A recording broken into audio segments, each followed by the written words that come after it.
میں سرگودا پنجاب پاکستان کی بات بھی کرتا، پوری دنیا کی بات کرتا ہوں۔ ہم عالمی نبی کے وارث ہیں اور پورے عالم میں ہم نے کام کرنا ہے۔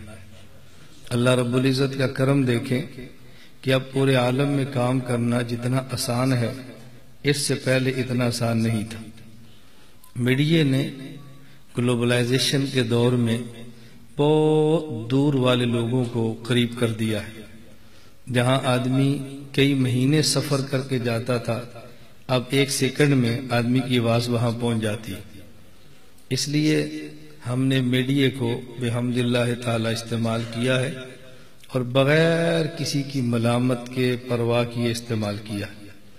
میں نے اپنے مسلک کو پرنٹ اور الیکٹرانک میڈیا پر اس وقت لایا ہوں جب ہمارے علماء حق کا ابھی اس پر فتویٰ نہیں آ رہا تھا، اور ہم نے بحمد اللہ تعالی جس کو حق سمجھا ہے اس کو بیان کیا ہے، میڈیا کی ضرورت کا ادراک کیا ہے تو میڈیا پر کام کیا ہے۔ میں چونکہ شہر میں نہیں، ایک چھوٹے سے دیہات میں رہتا ہوں، اس لیے بڑے شہر کے بعض علماء کو ہم پر خدشات تھے، یہ چھوٹے سے گاؤں میں رہنے والا اتنی بڑی بات کرتا ہے۔ میں نے کہا ہم اپنی بات نہیں کرتے، اپنے پیغمبر، اسلاف اور اپنے اکابر کی بات کرتے ہیں، اور اپنے اکابر کی بات کرنے والا شہر میں بیٹھ کر بھی کر سکتا ہے، دیہات میں بیٹھ کر بھی کر سکتا ہے۔ جب ہم نے میڈیا کا استعمال کیا تو بہت سارے حضرات کو خدشات تھے، لیکن رفتہ رفتہ وہ سارے خدشات بحمد اللہ تعالی دفن ہوتے چلے گئے۔ اس پر میں زیادہ تو نہیں، آپ کی خدمت میں 3 باتیں پیش کر دیتا ہوں تاکہ آپ کو بات سمجھنی بہت آسان ہو۔ نمبر 1، ہمارا اس دفعہ عالمی اتحاد اہل سنت والجماعت کے زیر اہتمام بقرہ عید کی چھٹیوں میں عید الاضحیٰ کی تعطیلات میں 5 روزہ دورہ تحقیق المسائل تھا۔ اس کی اختتامی نشست میں کراچی کے حضرات نے مجھے بھی دعوت دی، میں بھی شریک ہوا۔ تو وہاں ایک طالب علم نے مجھے چٹ لکھی کہ جی آپ لوگ میڈیا استعمال کرتے ہیں، ویڈیوز بناتے ہیں، تصاویر بناتے ہیں، ہمارے حضرات اس کو حرام کہتے ہیں، تو آپ ایسا کام کیوں کرتے ہیں؟ میں نے جو جواب وہاں دیا تھا وہی آپ کو دیتا ہوں بڑے اختصار سے، آپ اہل علم ہیں، مزید وضاحت کی ضرورت نہیں ہے۔ میں نے کہا نمبر 1، میرے سمیت سب علماء تصویر کے حرام ہونے پر متفق ہیں۔ میں بھی تصویر کو حرام کہتا ہوں، حلال اور جائز نہیں کہتا۔ نمبر 1، مجھ سمیت تمام علماء تصاویر کے حرام ہونے پر متفق ہیں۔ نمبر 2، مجھ سمیت تمام علماء بوقت ضرورت تصویر کے کھینچوانے پر بھی متفق ہیں۔ اب تیسرا مسئلہ ضرورت کیا ہے؟ بس یہ ضرورت میں اختلاف ہے۔ جو ضرورت سمجھتا ہے وہ کھنچوا لیتا ہے، جو نہیں سمجھتا وہ نہیں کھنچواتا، اور یہ جو ضرورت ہے یہ اجتہادی مسئلہ ہے، اور اجتہادیات میں لڑائی منصوصات کی طرح نہیں کرتے، اہل علم کو اس کا فرق ضرور کرنا چاہیے۔ میرا خیال اتنی بات کافی آپ کے لیے، میں بہت لمبی بات نہیں کر رہا، اتنی بات کافی ہے۔ دوسری بات سمجھیں، ایک اور موقع پر میں ایک بار کراچی کے ایک بہت بڑے جامعہ میں گیا جو تصویر کے قائل نہیں ہے، تخصص کے طلبہ میں بیٹھا ہوا تھا، متخصصین اکٹھے ہوئے، جی ہم نے سوال کرنے ہیں۔ میں نے کہا آپ شوق سے سوال کریں، اور جس شوق سے سوال کریں اسی شوق سے میرے جواب بھی سنیں۔ جب آپ مجھ پر سوال کرتے ہیں تو میں نہیں کہتا کہ آپ نے میری بے ادبی کی ہے، اور جب میں جواب دیتا ہوں تو آپ اس کو کسی پر فٹ کر لیتے ہیں کہ یہ فلاں بزرگ کی بے ادبی ہو گئی، یہ فلاں کے خلاف بات ہو گئی۔ آپ میری بات کو میری رائے سمجھیں اور اس کو کسی کے خلاف نہ سمجھیں۔ اب ان تخصص کے طلباء نے پوچھا کہ یہ جو ویڈیو آپ بناتے ہیں، دینی خدمات کے لیے تصاویر بناتے ہیں، اس کا شرعی حکم کیا ہے؟ میں نے کہا آپ 3 باتیں سمجھیں۔ نمبر 1، تصویر کا حکم، 2 باتیں، تصویر کا حکم یہ منصوص ہے، اشد الناس عذاب یوم القیامہ المصورون، قیامت کے دن شدید ترین عذاب ہوگا تصویر بنوانے والے کو۔ اور یہ جو وعید عذاب کی ہوتی ہے یہ مکروہ پر نہیں حرام پر ہوتی ہے۔ اس کا معنی کہ تصویر کا حکم حرام یہ منسوخ ہے۔ نمبر 2، تصویر کی تعریف کہ تصویر کسے کہتے ہیں یہ منسوخ نہیں ہے، یہ اجتہادی مسئلہ ہے۔ اب بعض لوگ متحرک کو ڈیجیٹل کو تصویر مانتے ہیں اور بعض نہیں مانتے، تو جو مانتے ہیں وہ حرام کہہ دیتے ہیں، جو نہیں مانتے وہ حرام نہیں کہتے۔ تو تصویر کا حکم یہ منسوخ ہے، اور تصویر کی تعریف یہ مجتہد فی اجتہادی ہے۔ منسوخ کو منسوخ رکھو اور اجتہادی کو اجتہادی رکھو۔ اگر آپ تصویر کی ایک تعریف کرتے ہیں تو اس تعریف کو دوسرے پر مسلط نہ کرو۔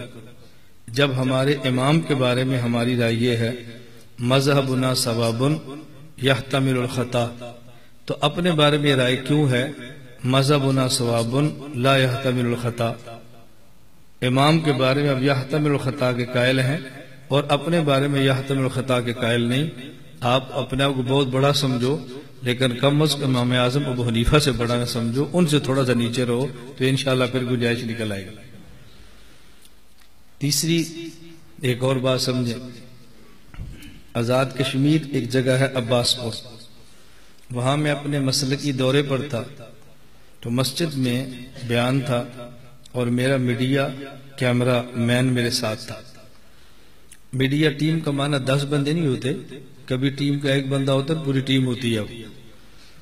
تو مجھے مسجد کے خطیب صاحب نے فرمایا کہ مولانا صاحب آپ آج ہماری مسجد میں بیان کریں لیکن کیمرہ نہ لگائیں۔ میں نے پوچھا وجہ؟ کہتے ہمارے مسجد میں سال کی جماعت آئی ہے، جماعت والے احباب اس کو مناسب نہیں سمجھتے۔ میں نے کہا اگر ان کو میں قائل کر لوں آپ کو اعتراض ہے؟ انہوں نے کہا جی مجھے تو اعتراض نہیں ہے۔ تو میں نے مسجد میں اپنے جو ساتھ لڑکا تھا میں نے کہا بھی آپ کیمرہ فٹ کرو لیکن ابھی آن نہ کرو، ابھی اس کو بند رکھو۔ مجمع تھا، آگے جماعت کے احباب بیٹھ گئے، تو میں نے ان سے پوچھا کہ آپ کی سال کی جماعت ہے تو آپ کی تشکیل کہاں ہے؟ انہوں نے کہا جی بیرون ملک۔ میں نے کہا آپ یہاں کیا کر رہے ہیں؟ کہ ابھی تک ویزا نہیں لگا، اس لیے ہمیں رخ دیا ہے کام کرنے کا، جب ویزا لگ جائے گا تو ہم باہر چلے جائیں گے۔ میں نے ان سے پوچھا ویزے کے لیے جو آپ نے پاسپورٹ امبیسی بھجوایا ہے اس کے ساتھ کچھ تصاویر بھی تھی یا بغیر تصاویر کے؟ کہا جی اضافی تصاویر بھی مانگتے ہیں۔ میں نے کہا آپ کے علم میں نہیں ہے کہ تصاویر حرام ہے؟ انہوں نے کہا جی علم میں ہے کہ حرام ہے۔ تو میں نے کہا پھر آپ نے تصویر کھنچوا کر امبیسی پاسپورٹ کے ساتھ کیوں بھجوائی ہے؟ انہوں نے کہا اگر یہ تصاویر نہ بنوائیں تو ویزا نہیں دیتے۔ میں نے کہا نہیں ویزا دیتے تو اس سے کیا فرق پڑے گا؟ کہا جی بیرون نہیں جا سکیں گے۔ میں نے کہا بیرون نہ جاؤ، قیامت کے دن اللہ پوچھیں گے تم پاکستان میں تھے تو بیرون کیوں نہیں گئے؟ آپ جواب دینا اللہ بیرون کے لیے ویزا چاہیے تھا، ویزا بغیر تصویر کے بنتا نہیں تھا، لگتا نہیں تھا، تصاویر حرام تھی، تو ہم تیرے دین کے لیے حرام کام کیسے کرتے؟ تو آپ کو کوئی گناہ نہیں ہوگا، کیا ضرورت ہے جانے کی؟ اب اس کا ان کے پاس تو جواب نہیں تھا۔ میں نے کہا اب جو گزارش میں کرتا ہوں اس کو آپ سمجھیں۔ اس کا معنی یہ ہے کہ دین کے کام کے لیے تبلیغ والوں آپ بھی تصویر بناتے ہو اور دین کے کام کے لیے تصویر میں بھی بناتا ہوں۔ میری اور آپ کی تصویر میں کچھ فرق ہے۔ آپ پرنٹ تصویر بناتے ہو جو ایک جگہ پہ کھڑی رہتی ہے پرنٹ، اور وہ بھجواتے ہو سفارت خانہ۔ میں پرنٹ تصویر نہیں بنا رہا، میں ڈیجیٹل متحرک تصویر کیمرے کی ویڈیو میں بنا رہا ہوں، اور پرنٹڈ تصویر کو سب حرام کہتے ہیں، ڈیجیٹل کو کوئی حرام کہتا ہے اور کوئی نہیں کہتا۔ تو جس کی حرمت پر اتفاق ہو وہ بڑا حرام ہوتا ہے، اور جس کی حرمت میں اختلاف ہو وہ چھوٹا حرام ہوتا ہے۔ اسے کہتے ہیں احوان البلیتین۔ میں بہت ساری باتوں کا ترجمہ نہیں کروں گا کہ علماء کا اجتماع ہے، اس لیے ہم نے کئی بار کہا علماء کا اجتماع ہے تو علماء ہی آیا کریں، کسی اور ساتھی کو بات سمجھ نہ آئے تو گلہ نہ کریں۔ میں نے کہا ہماری تصویر حرام، آپ کی بھی حرام، لیکن آپ والی کی حرمت پر اتفاق ہے، ہماری والی کی حرمت پر اختلاف ہے۔ جہاں حرمت میں اتفاق ہو وہ سخت حرام ہوتا ہے، بڑا، اور جس پہ اختلاف ہو وہ چھوٹا حرام ہوتا ہے۔ تو حرام کام آپ بھی کرتے ہیں اور میں بھی کرتا ہوں، آپ بڑا حرام کرتے ہیں اور میں چھوٹا حرام کرتا ہوں۔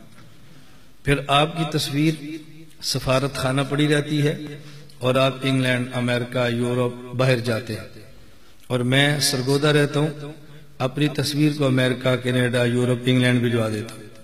تو کام تصویر سے آپ بھی لیتے ہیں اور میں بھی لیتا ہوں۔ فرق یہ ہے کہ آپ کی تصویر آرام کرتی ہے، آپ مشقت برداشت کرتے ہیں، اور میں خود آرام کرتا ہوں، تصویر کو مشقت برداشت کرتا ہوں، اس کو دوڑاتا ہوں۔ اور پھر آپ تصویر کھنچواتے ہیں، خود جاتے ہیں، ایک بندے کو ملتے ہیں، 2 کو ملتے ہیں، 3 کو ملتے ہیں، اور میں جب کھنچواتا ہوں تو صرف میری واٹس ایپ سروس سے 80,000 بندہ لیتا ہے تصویر، 1.25 لاکھ سے زیادہ فیس بک پہ لیتے ہیں، پھر گروپ در گروپ چلتی ہے۔ تو آپ تصویر کھنچوا کر ایک بندے کو دین کی بات بتاتے ہو، اور میں تصویر کے لیے ایک بنے لاکھ بندے کو بتاتا ہوں، تو آپ کا حرام بھی بڑا ہے، آپ متقی ہیں، میرا حرام بھی چھوٹا ہے، میں فاسق ہوں۔ تصویر سے آپ نے کم تھوڑا لیا ہے، آپ بہت نیک آدمی ہیں، میں نے زیادہ کام لیا ہے، میں برا آدمی ہوں، آپ دائی ہیں اور میں شرارتی ہوں، یہ فرق مجھے آپ سمجھاؤ۔ میری عادت ہنسانے کی نہیں ہے، نہیں میں آپ کو ہنسانا چاہتا ہوں، نہ میں کوئی لطیفے سنا رہا ہوں، میں صرف آپ کے سامنے اپنی گفتگو عرض کر رہا ہوں کہ آپ ہماری بات کو سمجھیں، یہ جو خسر پھسر ہے یہ ختم ہو۔ آپ اہل علم ہیں، آپ کو دیانت سے کام لینا چاہیے۔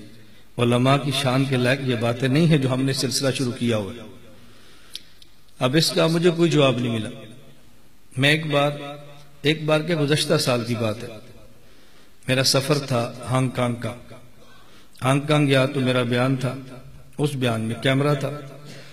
ایک ساتھی پاکستان کے تھے، وہ آئے نہ، پاکستان میں ان کے شیخ ہیں حضرت شاہ عارف باللہ حکیم محمد اختر صاحب نور اللہ مرقدہ، اللہ ان کی قبر پہ کروڑوں رحمت نازل فرمائے۔ حضرت میرے بھی شیخ ہیں، میں نے بھی جوتیاں سیدھی کی ہیں، پورے 40 دن میں نے حضرت کی خانقاہ میں گزارے ہیں۔ حضرت نے مجھے بھی اجازت دی ہے، مجھے نالائق کو بھی خلافت سے سرفراز فرمایا ہے۔ تو مجھ سے قبل ایک حضرت کے خلیفہ وہاں تشریف لے گئے، ان نے شدت کے ساتھ مخالفت کی۔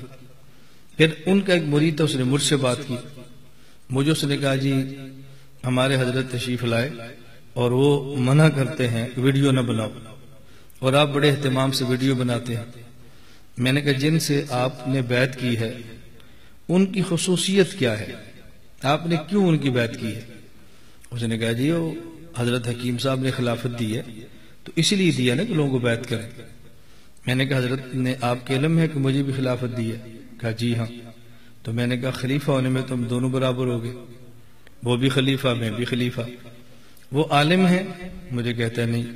میں نے کہا میں؟ کہتا جی عالم ہے۔ میں نے کہا خلیفہ دونوں ہیں، ایک عالم خلیفہ ایک غیر عالم خلیفہ، تو بجائے اس کے تو ان کی رائے مجھے بتاتا، تجھے چاہیے تھا کہ میری رائے ان کو بتاتا۔ یہ بات سمجھ آ رہی ہے آپ کو؟ میری رائے ان کو بتاتا کہ جی آپ شدت سے مخالفت کرتے ہیں، آپ بھی حضرت کے خلیفہ ہیں، اور فلاں کھنچواتے ہیں وہ بیعت کے خلیفہ ہیں، وہ عالم بھی ہیں، تو جی آپ کی مانے یا ان کی مانے؟ اب اس کا اس کے پاس کوئی جواب نہیں تھا۔ میں نے کہا میں آپ کو یہ نہیں کہتا میری رائے پہ چلو، میری رائے کا نقل کرو، میری رائے کو حجت سمجھو، میری بیعت کرو، میں نہیں کہتا، لیکن بات ضابطہ اور اصول کی ہونی چاہیے، اس سے نفع بہت ہوتا ہے۔ میں نے تھوڑی سی بات اس پہ کی ہے کہ ہم نے الیکٹرانک اور پرنٹ میڈیا کو اپنے مسلک کے لیے استعمال کیا ہے۔ لا الہ الا اللہ، لا الہ الا اللہ، لا الہ الا اللہ، ما لنا رب سواه۔